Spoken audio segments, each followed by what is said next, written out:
Ah oui, bien d'abord, il faudrait remercier très vivement donc, le CRDI et à travers lui le gouvernement donc, du Canada qui donc, a bien voulu donc, financer cette cohorte donc, de projets qui vise en réalité à mobiliser des données probantes donc, dans le domaine de l'autonomisation donc, des femmes. Pour ce qui nous concerne, nous particulièrement à la CHRMC de Cotonou, il faut dire que nous avons en réalité mis en œuvre depuis 3 ans. Le projet prend fin à la fin donc, de cette année. Et donc, nous avons mis en œuvre donc, un projet intitulé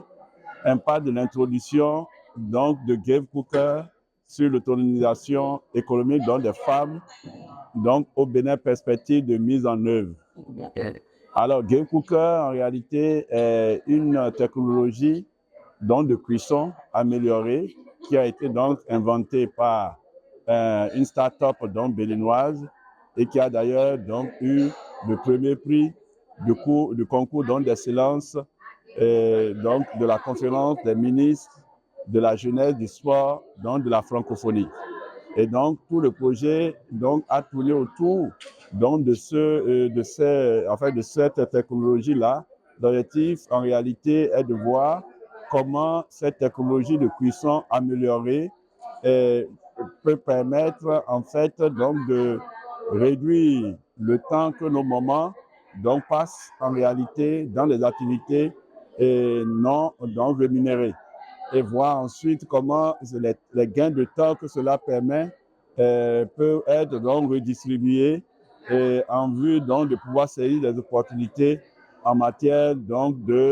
d'activités génératrices donc de revenus. Donc par rapport à l'année passée, nous étions en réalité encore en plein travaux donc de terrain. Donc et cette année justement dans les travaux de terrain en réalité, bien entendu, se sont poursuivis. Donc, cette année, en réalité, nous avons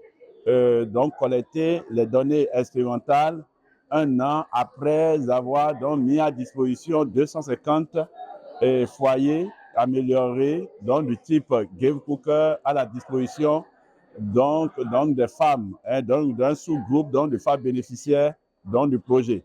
Et donc, ces données expérimentales collectées nous renseignent, nous en disent non, en fait, sur, donc, en réalité, la question que vous posez, à savoir, qu'est-ce qui a changé, qu'est-ce qui a amélioré entre notre participation dans l'année passée et cette année. Ces données, justement, donc, nous permettent aujourd'hui et donc de constater, d'affirmer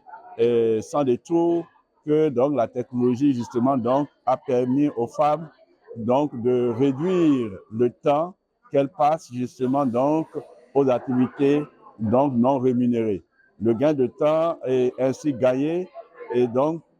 peut être redistribué donc, de différentes manières. Et certaines femmes l'ont redistribué dans des activités agricoles, d'autres dans le commerce, d'autres encore en réalité qui jusque-là n'avaient pas assez de temps pour bien se reposer, donc ont pu justement donc avoir davantage de temps pour donc se reposer et récupérer. Et donc, cette technologie aussi, là, les données expérimentales collectées nous permettent aussi de nous rendre compte que finalement, cela où la technologie donc a amélioré significativement dans l'autonomisation économique donc, des femmes, dans ce sens où donc les femmes bénéficiaires et donc en réallouant donc les gains de temps vers d'autres activités génératrices donc de revenus gagnent mieux justement donc des revenus monétaires, ce qui aussi justement donc réduit leur forte dépendance vis-à-vis donc de leurs conjoints, donc de leur mari. Finalement, donc les données probantes également montrent effectivement que la technologie est en fait dans la problématique donc du développement durable est intéressante donc de ce point de vue-là, puisque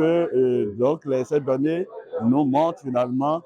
que la technologie permet donc de réduire les gaz à effet donc de serre. Voilà donc globalement ce que nous pouvons dire. En résumé, justement, donc, notre participation de cette année nous permet finalement donc de présenter l'ensemble donc, des travaux donc, obtenus dans le cadre donc, de ce projet-ci.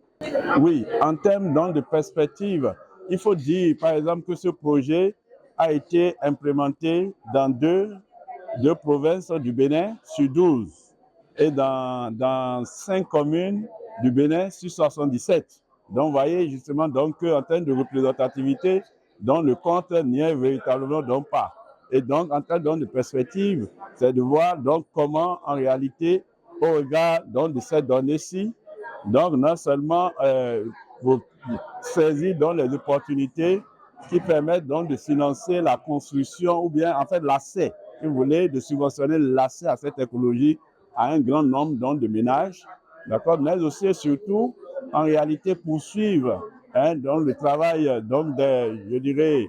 d'expérimentation donc à grande échelle pour voir justement donc si ces résultats expérimentaux que nous avons obtenus très intéressants pourraient justement donc en réalité être observés donc